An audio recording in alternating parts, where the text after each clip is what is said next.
حبیب اجمی کا نام سنا ہوگا آپ نے، بغداد کے رہنے والے مشہور مالدار شخص، پیسہ بہت تھا لیکن معاملہ یہ تھا کہ سود پر پیسہ، سود کا کاروبار، لوگوں کو سود دینا، لوگوں سے سود لینا، یہ کاروبار چلتا تھا۔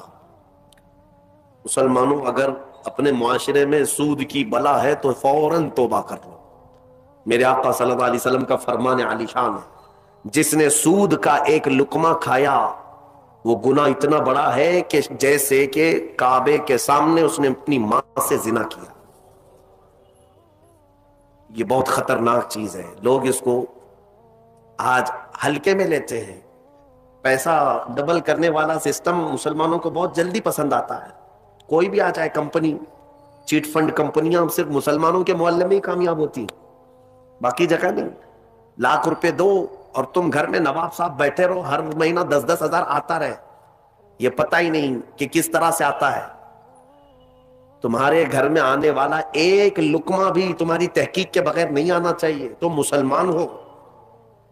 ایک سکہ بھی تمہارے گھر میں بغیر تحقیق کا نہیں آنا چاہیے۔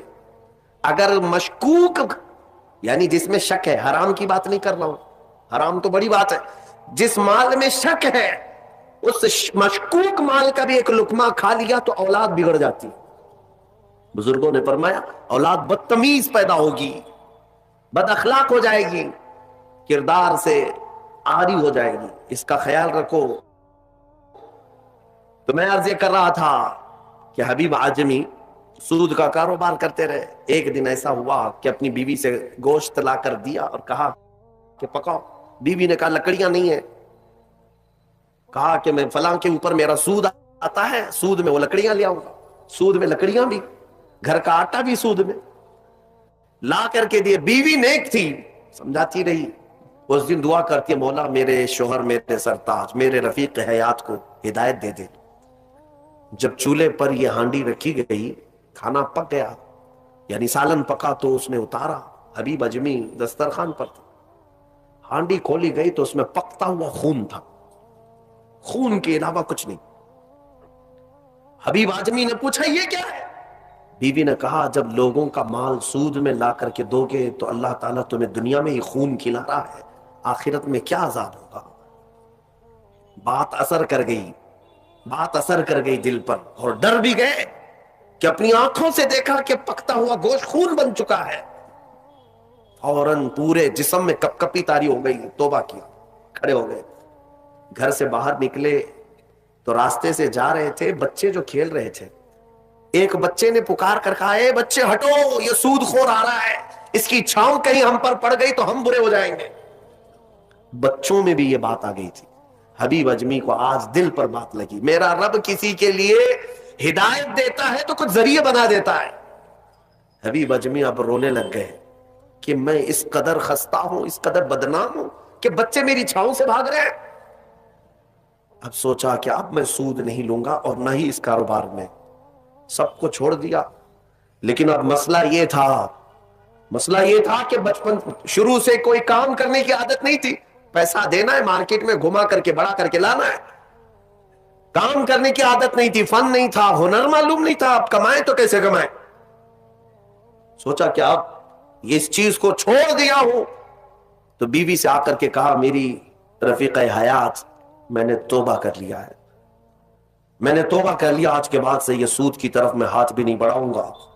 بیوی سجدہ شکر ادا کرتی اور کہتی ہے میرے رفیق، اے میرے زندگی کے ساتھی، اب فکر مت کرنا، میں تم سے کسی چیز کا مطالبہ نہیں کروں گی، آدھی روٹی بھی لاؤ میں صبر کروں گی، آدھی روٹی بھی آئی تو میں صبر کروں گی، اس لیے کہ آپ حلال رزق کی طرف جا رہے ہیں۔ کاش ہماری عورتیں ایسی ہوں جو اپنے شوہر کو سیدھے راستے پر لانے کا سبب بن سکے، ورنہ بہت ساری عورتوں کے مطالبات کی وجہ سے مرد حرام کاریوں میں پڑ گئے۔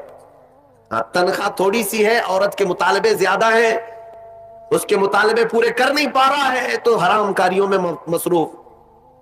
بہت سارے مردوں کے بگڑنے کی وجہ ان کی عورتیں بنی ہیں، اور جب پورا نہیں کر پاتے اور پیسہ بھی نہیں مل پاتا تو پھر نشے کی عادت لگ جاتی ہے، ٹینشن سے مکتی چاہیے، جو روز عورت مجھے گھر پہ جاتی پریشان کرتی ہے۔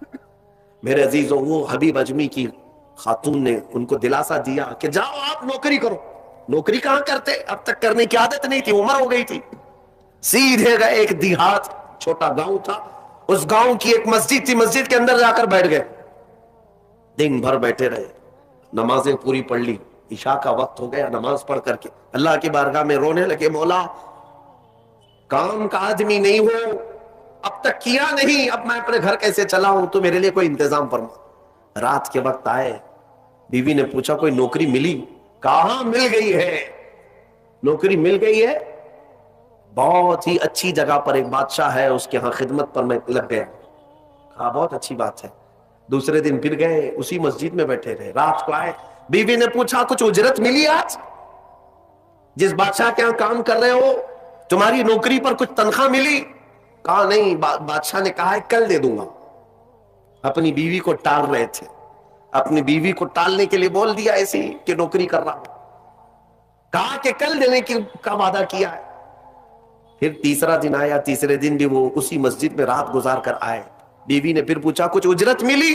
کہا نہیں آج بھی نہیں دیا بادشاہ نے, کہا کل دے دوں گا. چوتھا دن آیا, چوتھا دن بھی مسجد میں گزار کر آئے. حالانکہ بیوی نے صبر کا دامن ایسا پکڑی رہی اور کہنے لگی مجھے کوئی جلد بازی نہیں ہے, جب آئے گا تب کھائیں گے. 4 دن ہو گئے.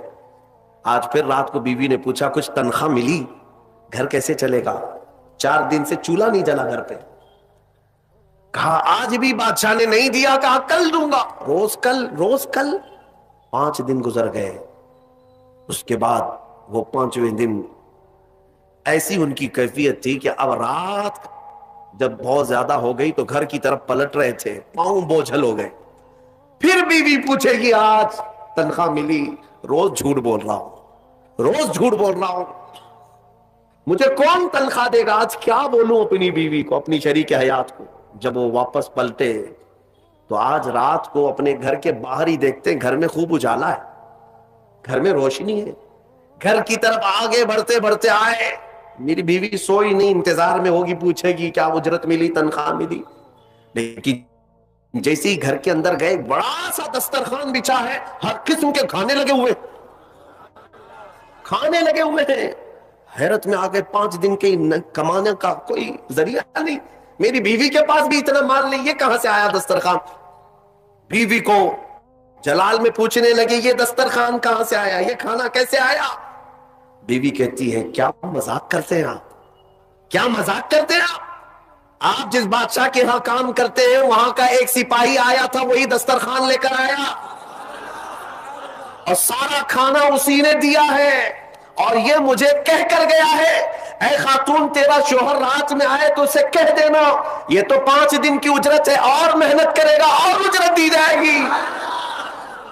حبیب اعجمی غش کھا کر گر پڑے. بیوی نے اٹھایا, پوچھا کیا بات ہے, کیوں غش کھا کر گر پڑے؟ ہوش آنے کے بعد کہتے میری رفیق حیات آج سچ بتاتا ہوں, میں نے کوئی نوکری نہیں کی, میں نکما آدمی, کوئی نوکری نہیں کی. مسجد میں جاتا تھا, خالی بیٹھا رہتا تھا. آج ڈر کر کے آ رہا تھا کہ تجھے جواب کیا دوں گا.